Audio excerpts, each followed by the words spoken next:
जिस क्षण प्रभु का स्मरण है वही जीवन है, नहीं तो मृत्यु है। जीवन क्या है? वो अज्ञान के कारण जीव नहीं जान पाता है। बहुत अमूल्य समय मिला हुआ है और इसकी सार्थकता एकमात्र प्रियालाल के स्मरण में है। ये तो बिगड़ैल है। अंजलि में भरा हुआ जल कब निकल जाए, पानी का बुलबुला कब फूट जाए, ऐसे ये शरीर है। बस जिस समय लाडली जी की सेवा बन रही, उनका चिंतन बन रहा है, समाज को भगवत स्वरूप मान के सेवा बन रही, यही सार्थक है। ये तो जाएगा, आज नहीं तो कल जाएगा, हमारा या आपका या किसी का भी। इसका नाम ही है मृत्यु लोक। यहाँ से सब बिछुड़ेंगे, सब छूटेगा। एकमात्र भगवत स्मरण और धर्म पूर्वक किया हुआ आचरण वही जीवन है। अन्यथा जीते जी भी वो व्यर्थ जीवन है। वो तो सार बात है भगवत स्मरण, प्रियालाल का स्मरण।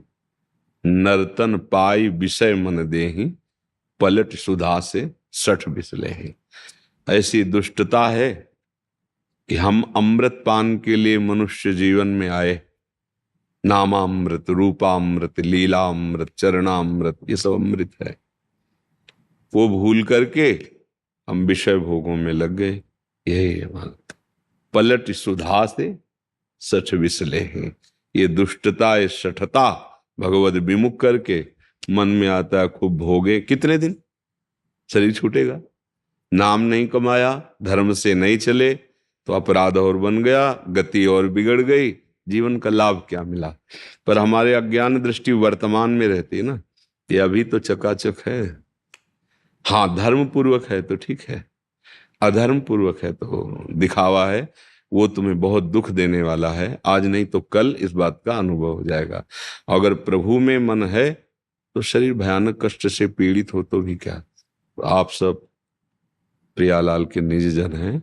जीवन की सार्थकता, जो सेकंड भगवत स्मरण में गया वही सत्य है, वही आपका सबसे बड़ा सहयोगी बनेगा। और जो समय अधर्म आचरण में जा रहा है असत्य है, और वही तुम्हारे बड़े दुख का कारण बनेगा, बड़े दुख का कारण। बहुत बहुत सावधानी की जरूरत है। ये मनुष्य जीवन बचने के लिए मिला, बच जाओ, नहीं किस किस योनि में जाना पड़े, क्या क्या दंड भोगना पड़े।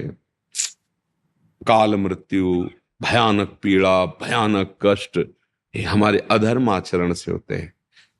जो हो चुके हैं वो जमा है, नष्ट नहीं होने वाले। तुम्हारे पुण्यों से नष्ट नहीं होने वाले, भजन से नष्ट होंगे। जो पाप कर्म है, जितना भगवान के आश्रित होकर भजन करोगे वो नष्ट हो जाएंगे। और ये जन्म उन्हीं को नष्ट करने के लिए मिला है। पर भूल ये हो जाती है कि हमें पूरी गोदाम में आग लगाना था, हम और गोदाम में स्टॉक जमा कर लिए। फिर वो दुख का अज्ञान के कारण उसको लगता है सब बकवास है। लेकिन जब फल आता है तो क्यों आया?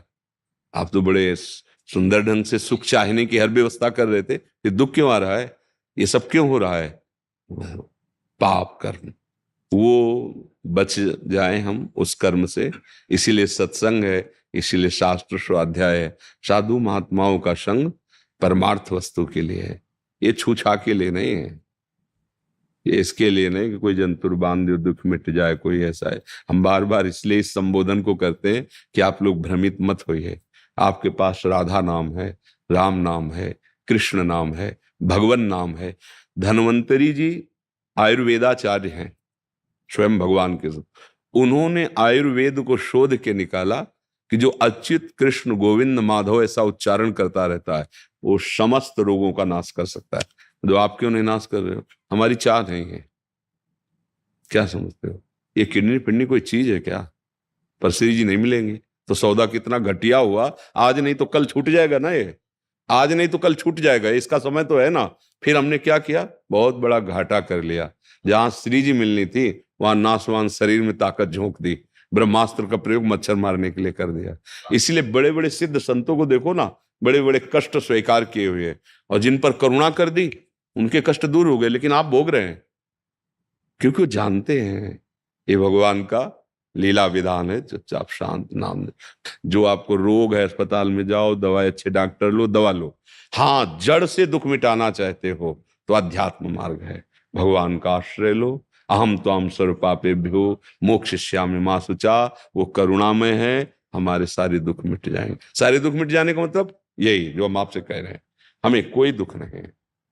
और वर्षों से प्रक्रिया चल रही, तुम ये बात समझ लो, बिना पैसे के, बिना किसी मेहनत के सब दुखों का नाश करने का उपाय है नाम संकीर्तनम यस्य सर्व पाप प्रणाश। राधा राधा झूमो नाचो गाओ। सच्ची बात कहते हैं। जैसे बच्चे को पीड़ा हो और माँ ऐसे ऐसे करने लगे ना, तो बहुत कुछ पीड़ा तो इसी में चली जाती है। माँ की गोद में ऐसे दुलार, जब जीव भगवान के चरणों का आश्रय ले लेता है ना, तो ये लौकिक दुख उसे विचलित नहीं कर पाता। थप्पड़ लगेगा तो लगेगा थप्पड़, पर उसका दुख नहीं होगा।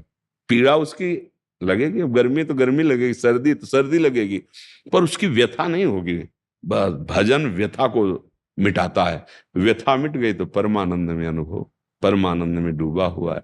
हमारा ये ना स्वरूप है और ना ही हमारा जीवन है। चंद मिनट का ऐसे स्वप्न जैसा गया।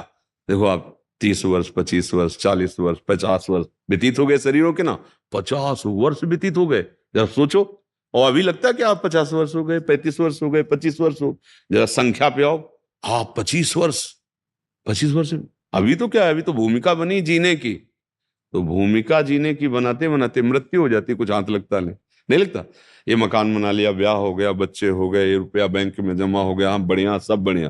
बोले बहुत चतुराई से सब कर लिया, अब जाने का नंबर आ रहा है। आए थे जिस काम के लिए उसमें क्या किया, बोले 0 0, कोई नंबर नहीं। तो यहाँ जो कुछ है वो सब जाएगा नहीं, गुणा खत्म। आप भयभीत हो गए, अब तो जो जो था वो सब छूट रहा है, ये भी छूट रहा है, फिर दुर्गति होती है। इसलिए एक बात हमें तो जो गुरुजनों की कृपा समझ में आई, जो नाम प्रिय हो, जैसे अपना तो प्राण है राधा नाम, जो नाम प्रिय हो, मन लगे ना लगे नाम जप करो, और अंदर से भगवान का सहारा ले लो, भरोसा ले लो। वो हैं तुम्हारे अंदर हैं, तुम्हारे बाहर हैं, सब जगह विराजमान है। बहिरंतस्य भूतानाम अचरम चरमेव च सूक्ष्मात् तद विज्ञेयम दूरस्थम चांति के चतत। वो बाहर हैं, भीतर हैं, दूर हैं, नजदीक हैं, जैसी भावना करो, उनका भरोसा हो और नाम जिह्वा में चल रहा हो, अभी अभी जीवन मुक्त हो, अभी जीवन मुक्त। भरोसा है हमें शरीर का, धन का, लोगों का, और चिंतन हो रहा है विषयों का, यही मृत्यु है। अभी अभी मृत्यु में ही तुम विचर रहे हो। जिन हरि भगति हृदय नहीं हानि, जीवित सब समान थे। वो मुर्दे के समान प्राणी माना जाता है। बस सबसे प्रार्थना है, जो अगर कृपा न होती तो आप आते क्यों? कृपा न होती, हमारी लाडली जी की कृपा के बिना आप हमसे नहीं मिल सकते, क्योंकि हम नौकर हैं उनके। अगर उनका आदेश नहीं, उनकी स्वीकृति नहीं, तो आप न धाम में आ सकते हैं, ना आप सोच सकते हैं, ना हमारी बात सुन सकते हैं, ना आप हमारे सामने आ सकते हैं। क्योंकि हमारा जीवन नहीं है, ये महारानी का। अब वो चाहे मिलवावे, वो चाहे बुलवावे, वो जो जैसे वैसे। तो जब आप आए हो तो श्री राधिका कृपा बिनु सबके मनन अगम, प्रथम यथामति प्रणवो श्री वृंदावन। आप धाम आए, महारानी जी के महल आए हैं। ये नित्य किशोरी, नित्य किशोर का नित्य बिहार स्थल वृंदावन धाम।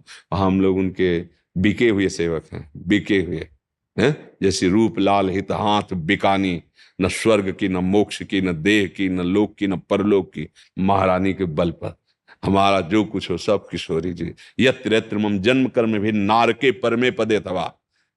हर जन्म हो, हर जन्म में किडनी खराब हो, पर अलवेली सरकार लाडली जी के सिवा और किसी की तरफ आंख उठा के देखने की, ये कि हमारा सुख बढ़ जाए, हमारी किडनी ठीक हो जाए, कदापि न हो। इन्हीं गलियों में दुख पाते हुए श्री जी का स्मरण करते हुए बीती, तो हर जन्म में ऐसा हो, बार बार जन्म हो, और वृंदावन रजोप सेवी ब्रजवासियों की जूठन पाऊं, और प्रिया प्रीतम की जय जयकार को। मुझे क्या परम पद चाहिए मुझे कौन सा सुख चाहिए